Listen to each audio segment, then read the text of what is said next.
ছেলেদের দাড়ি কাটা এবং স্টাইল করে ছাটা নিয়ে আলোচনা। ছেলেদের স্টাইল করে দাড়ি ছাটা ভাই এত বলা যাবে না। আপনাদেরকে হাদিসগুলো শুনেছেন, না জানার কিছু নয়। আল্লাহ নবী পরিষ্কার বলেছেন সহিহ বুখারী কিতাবুল লিবাসের ৫৬০ নম্বর হাদিস, ইরফাল্লুহা, দাড়িটাকে ছেড়ে দাও। বিরাট কোহলি মার্কা দাড়ি চলবে না, বুঝতে পারলেন? বিভিন্ন ফেস কাট চলছে, বাচ্চা কাট চলছে, আর যত রকমের কাট আছে চলবে না। সুনান কোরআন মাজিদ সূরা ইসরাইল আয়াত নম্বর ৭১, আল্লাহ হচ্ছে ইয়াউমান নাদউ কুল্লা উনাসিন বিইমামিহিম। তুমি দুনিয়াতে যে ব্যক্তিকে আদর্শ আইডল মনে করবে, কিয়ামত হাসর তার সঙ্গে হবে। এখন আপনি যদি বিরাট কোহলি মার্কা যদি দাঁড়িয়ে রাখেন, কিয়ামতের মাঠে নবীর পিছনে নাই, বিরাট কোহলির পিছনে উঠবে।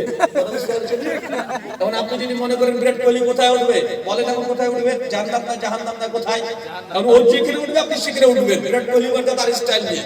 কারণ আপনি কোন দিকে যেতে যাচ্ছেন দেখেন, মা আতাকুম রাসূলু ফাফাযুহু ওয়া মা নাহাকুম আনহু ফান্তাহু। আমার নবী যা তোমাদেরকে দিয়েছে তা গ্রহণ করো, যা দেয় নাই তাই বর্জন করো।